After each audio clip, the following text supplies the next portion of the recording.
ایک کافر ہے عتبہ بن ابی وقاص، اس نے ایک طرف سے ہو کر پتھر اٹھایا اور آپ کو مارا زور سے۔ صحابہ کی نظریں تھی تلواروں پر، نیزوں پر، تیروں پر، وہ پتھر نظروں سے نکل گیا، لہذا وہ ان کے اندر کو چیرتا ہوا جا کر میرے نبی کے منہ پر یہاں لڑا، اور آپ سیدھا پیچھے ایسے گئے، پیچھے یوں، پیچھے ایک کھڈا تھا، وہ یہاں گردن میں لگا کنارہ تھا، بے ہوش ہو گئے، دانت بھی ٹوٹ گئے، چہرہ بھی خون و خون ہو گیا، اب بے ہوش ہو کے یوں گر گئے۔ صحابہ نے سمجھا آپ شہید ہو گئے تو سب نے زار و قطار رونا شروع کر دیا۔ تھوڑی دیر کے بعد آپ کو ہوش آیا تو صحابہ نے عرض کی یا رسول اللہ اب تو ان کے لیے بد دعا فرما دیں،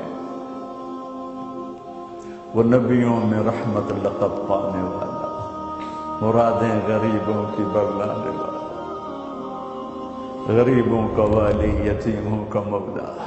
تو اب تو حق تھا کہ آپ بد دعا کرتے۔ یہ سامنے امت نہیں ہے، قاتل کھڑے ہیں، کافر۔ آپ نے ہاتھ اٹھائے، صحابہ سمجھے کہ ہوں انہاں دے بیڑے بڑھ گئے۔ اللہم اغفر لقومی فإنہم لا یعلمون، اللہ میری قوم کو معاف کر، انہیں میرا پتہ تو نہیں ہے۔ دیکھو میرے بھائیو، جس نے کافروں کے ساتھ یہ ہمدردی کے قتل کرنے والوں کے لیے دعا مانگی، تو مسلمان ہو کر ایک دوسرے کو سلام کرنا چھوڑ چکے، ایک دوسرے کے پیچھے نمازیں پڑھنا چھوڑ چکے، ایک دوسرے پر کفر کے فتوے لگا کے بیٹھے ہوئے۔ مجھے بتاؤ تم میرے نبی کے ساتھ کیا کر رہے؟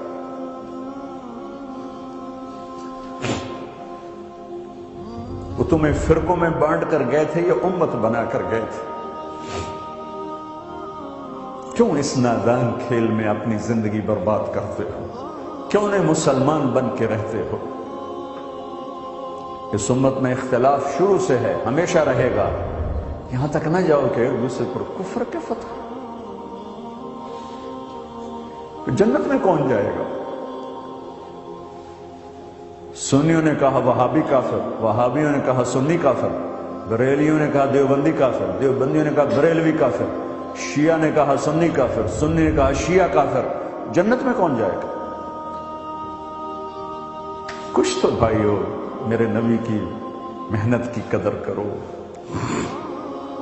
میرے نبی تو غیروں کو اپنا بنانے آئے تھے، ہم نے اپنوں کو غیر بنا دیا۔ جو نفرت کی آگ وہاں بھڑک رہی ہے یہاں مت بھڑکاؤ۔ جاؤ میرے دیش میں دیکھو کتنے سر کٹ چکے، کتنے سہاگ اجڑ گئے، کتنی مائیں بے آسرا ہو گئیں، کتنی جوان بیٹیوں کی مانگ ویران ہو گئی۔ کیا اسی کا نام اسلام ہے؟ اسی کا نام عشق رسول ہے؟ اسے وہ دین کہتے ہیں؟ ایک دوسرے کی مسجدوں میں نہیں جاتے ہو، ایک دوسرے کے پیچھے نمازیں نہیں پڑھتے ہو، جنت کے ٹھیکیدار بن گئے ہو۔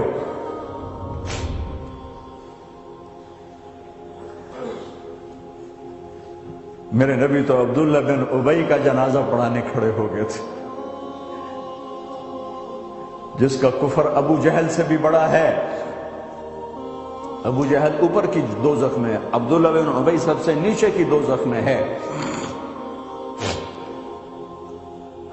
ان کے بیٹے آئے، یا رسول اللہ میرا باپ مر گیا ہے، اپنا کرتا دے دیں گے میں اس کو کفن دے دوں؟ ہم نے کہا لے لو۔ کرتا اتار کے دے دیا۔ اب کہتے بدبخت منافق دفع ہو جا۔ کہ یا رسول اللہ آپ جنازہ پڑھائیں گے؟ کہاں پڑھاؤں گا۔ باقی منافقوں کا تو کسی کو پتہ نہیں تھا سوائے اللہ کے نبی کے، لیکن عبداللہ بن ابی کا منافق ہونا تو سب کو معلوم تھا۔ آپ جنازے کے لیے عمر سامنے آ گئے، یا رسول اللہ یہ کون ہے؟ کہ مجھے پتہ ہے کون ہے، تو آپ اس کا جنازہ کیوں پڑھا؟ کہ شاید اللہ معاف کر۔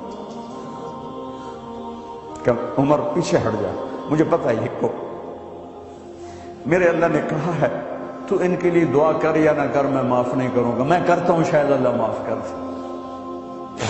پھر فرمایا کہ میرے اللہ نے کہا اگر تو 70 دفعہ بھی ان کے لیے دعا کر تو میں معاف نہیں کروں گا۔ اگر میرا اللہ کہتا اے میرے محبوب اگر آپ 70 دفعہ اس کے لیے دعا کریں گے تو میں معاف کر دوں گا، تو میں اس کم بخت کا 70 دفعہ جنازہ پڑھا دیتا۔ مجھے بتاؤ تم کہاں سے یہ دین لے کر آئے ہو جس میں تم فرقوں میں بٹ گئے ہو، نفرتوں کی آگ تمہیں لگا دی ہے، یہ کہاں سے اسلام آیا ہے؟ میں تمہیں اللہ اس کے رسول کا واسطہ دیتا ہوں، امت بن کے رہو، مسلم بن کے رہو، کوئی گنجائش نہیں، اپنے اپنے عقیدے پر پکے رہو، دوسرے کے لیے گنجائش رکھو۔ کیوں اس قدر ظلم و ستم ڈھائے ہوئے ہیں؟ میں نیا تبلیغ میں گیا، کالج سے نکلا، ہماری جماعت ایک گاؤں میں گئی، ایک مسجد میں، تو امام صاحب آئے، ہمیں ماں بہن کی گالیاں دی اور ہمارے بستر اٹھا کے باہر مسجد دھوو، کتے اندر واڑائے۔ میں حیران پریشان، میں تو کوئی نہیں جانتا تھا کہ مذہب کیا ہوتا ہے، فرقے کیا ہوتا ہے، میں تو کالج میں گانے والا تھا، ناچنے والا تھا، جنید جمشید کی طرح، مجھے تو دین کا پتہ تبلیغ سے پتہ چلا۔ میں حیران پریشان کہ یہ مولانا صاحب کہہ رہے ہیں کہ یہ گستاخ رسول ہیں، اور مسجد دھو دو، باہر کھڑے ہو، یہ مسجد میں کھڑے ہو کر ماں کی گالی دے رہے ہیں، بہن کی گالی دے رہے ہیں، تو پھر معیار دین کیا ہے؟ اتنی نفرت، اس قدر دوریاں۔ اگر ہم کافر تھے تو ہمیں گلے سے لگاتے، ہمارے نبی کی طرح ہمیں کھانے کھلاتے، ہمیں پانی پلاتے، پھر ہمیں بات سمجھاتے، لیکن ماں بہن کی گالیاں، مسجد میں کھڑے ہو کر، امام مسجد۔ ہم پنجاب کے زمیندار ہیں، گالی دینا ہماری سرشت میں ہے، لیکن مسجد میں کانپ جاتے تھے کہ کسی کو الو کا پٹھا بھی کہہ دیں۔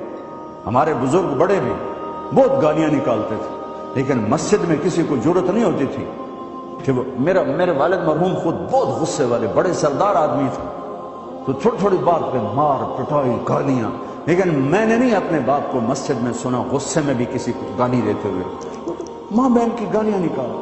استاد یہ کہہ رہے ہیں کہ یہ گستاخ رسول ہیں، ہم یہ کافر ہیں، ان کو نکال دو، کتے آ گئے، مسجد دھوو۔ میرے نبی کے دور میں تو کافر آ کے مسجد میں رہتے تھے۔ میرے بھائیوں، جو میں عرض کر رہا ہوں، میں اپنا دکھڑا بیان کر رہا ہوں، اس کی سنگینی کو سمجھو۔ یہ پاؤنڈ ڈالر نہیں بچائیں گے جب ہم آپس میں ٹوٹ جائیں گے۔ اللہ نے مجھے دنیا میں پھرنے کا موقع دیا، بار بار دیا، اسی تبلیغ کے سلسلے میں۔ سب سے زیادہ میں اسپین میں جا کے دکھی ہوا، اور میرا دکھ یہ نہیں تھا کہ ہماری یہاں 800 سال حکومت تھی اور ختم ہو گئی، میرا دکھ یہ تھا، میں اس پہ رویا مسجد قرطبہ میں کہ جس وجہ سے اسپین تباہ ہوا، وہ ساری وجہ میرے دیس پاکستان میں موجود ہے اس وقت، اور ہوش نہیں ہے کسی کو۔ مذہب پر لڑائی، سیاست پر لڑائی، دین پر نفرت، سیاست پر نفرت، قوم پہ نفرت، صوبے پہ نفرت، پیشے پہ نفرت، نفرت نفرت نفرت۔ میرے نبی نے پوچھا اسلام کا سب سے مضبوط عمل کیا ہے؟ صحابہ نے کہا نماز، آپ نے کہا نہیں۔ صحابہ نے کہا جہاد، آپ نے کہا نہیں۔ صحابہ نے کہا روزہ، آپ نے کہا نہیں۔ صحابہ نے کہا حج، آپ نے کہا نہیں۔ کہ یا رسول اللہ پھر آپ بتائیں؟ فرمایا دین کا سب سے مضبوط عمل محبت ہے، محبت ہے، محبت ہے۔